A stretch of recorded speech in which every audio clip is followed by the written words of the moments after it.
લીંબડીના નટવરગઢ ગામે થયેલ મારામારીનો મામલો સામે આવ્યો। એક જ કોમના વચ્ચે મારામારી થઈ હોવાનું સામે આવ્યું છે, જેમાં સરપંચની પુત્રની હત્યા થઈ। ગંભીર રીતે ઇજાગ્રસ્ત સરપંચ પુત્રનું સારવાર દરમિયાન મોત નીપજ્યું છે। 23 વર્ષીય યુવક આદર્શ ઝીણાભાઈ કાલિયાનું મોત નીપજ્યું।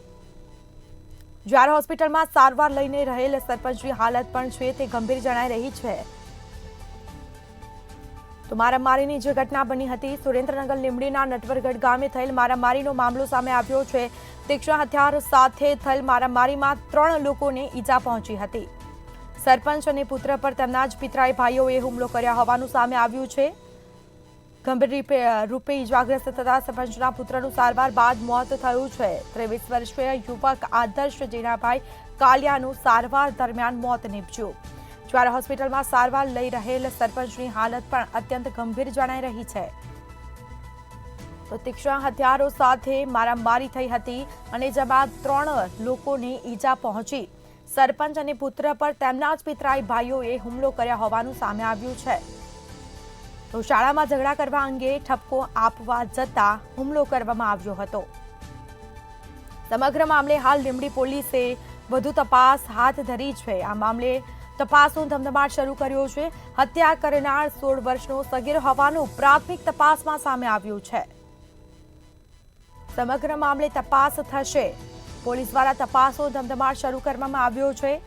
સુરેન્દ્રનગર ખાતે લીંબડીના નટવરગઢ ગામે થયેલ મારામારીનો મામલો, જેમાં એક જ કોમ વચ્ચે મારામારીમાં સરપંચના પુત્રની હત્યા થઈ। વધુ વિગતો સાથે સંવાદદાતા સચિન પીઠવા ફોનલાઈન પર જોડાયા છે। જી, સુરેન્દ્રનગર લીંબડીના નટવરગઢ ગામે મારામારી થઈ હતી અને જેમાં સરપંચના પુત્રનું મોત નીપજ્યું છે, શું છે મામલો?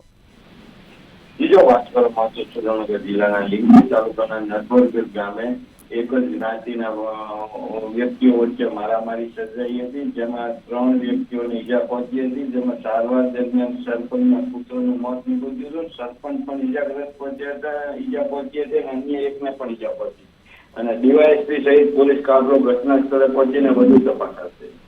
જી બિલકુલથી તમામ જાણકારી આપવા બદલ આપનો આભાર। તો સમગ્ર મામલે પોલીસ દ્વારા તપાસનો ધમધમાટ શરૂ કરવામાં આવ્યો છે।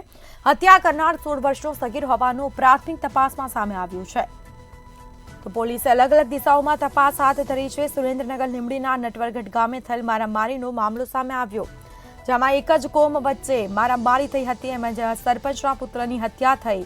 સારવાર બાદ પુત્રનું મોત નીપજ્યું છે। ગંભીર રૂપે ઇજાગ્રસ્ત થયો હતો સરપંચનો પુત્ર અને તેમને સારવાર અર્થે હોસ્પિટલ લઈ જવામાં આવ્યા, પરંતુ સારવાર બાદ તેનું મોત નીપજ્યું અને સરપંચની હાલત પણ હાલ ગંભીર જણાઈ રહી છે। તો હુમલો કરવામાં આવ્યો હતો, મારામારી જે થઈ હતી અને તેમાં 3 લોકોને ઈજા પહોંચી। 3 લોકો ઈજાગ્રસ્ત થયા અને તેઓને તાત્કાલિક હોસ્પિટલ લઈ જવામાં આવ્યા હતા।